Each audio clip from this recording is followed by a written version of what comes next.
আমরা যখনই ঘুম থেকে উঠেছি, আমি তো উঠে গিয়েছি সেই 5:30টার সময়, তখনই চেরি উঠেছিল। তারপরে মেয়ে উঠল। তারপরে দেখলাম আবার চেরি শুয়ে পড়ল। দেখো কেমন ঘুমাচ্ছে। তো আমি দেখলাম ওর সঙ্গে বসে থাকলে তো হবে না, আমি অন্য কাজ করে নিই। তো এসে ডালটা সিদ্ধ করতে বসিয়ে তারপরে ওইদিকে লাউ টাউগুলো কেটে নিলাম। যেহেতু আজকে বানাবো লাউয়ের একটা তরকারি বানাবো, ডাল বানাবো আর একটা অমলেট থাকবে। সিম্পল একদম রান্না থাকবে। তো চেরি তো ভাই উঠবে না সেটা তো আমি জানতামই। তো সেই জন্যে কাজ করে যখন 11টা বাজে তখন আমি ফ্রি হলাম রান্নাঘর থেকে। তো তখন তো চেরি উঠে গিয়েছে কিন্তু আমার তখন ঝাড়ু পোছা কিছুই হয়নি। তো মেইন হচ্ছে যে ঘরটার গোছানোও হয়েছিল না আজকে। আর আজকে এই দেখো এই বড়িটা দিয়েই আমি লাউয়ের তরকারি বানিয়েছিলাম। তো এটা দিয়ে ভালো লাগে আজকাল বড়ি দিয়েই লাউয়ের তরকারি বানাচ্ছি আর ভালোও লাগছে খেতে। হ্যাঁ, আমি সবসময় নিজে হাতে বড়ি দিয়েই রান্না করি। তবে এগুলো সবই কেনা।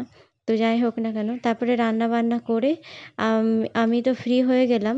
কিন্তু রান্নাবান্না করে ইয়ে করে ফ্রি হয়ে গেলাম। তারপরে যেই আমি এই ডিমটা ভাজতে এসেছি তখন দেখি যে চেরি আবার এই যে দাঁড়িয়ে আছে। হ্যাঁ, দেখাচ্ছি তোমাদেরকে একটু পরে। তো এই যে দাঁড়িয়ে আছে। কেন? কারণ ও আবার খাবে। ওর সময় হয়ে গিয়েছে খাওয়ার।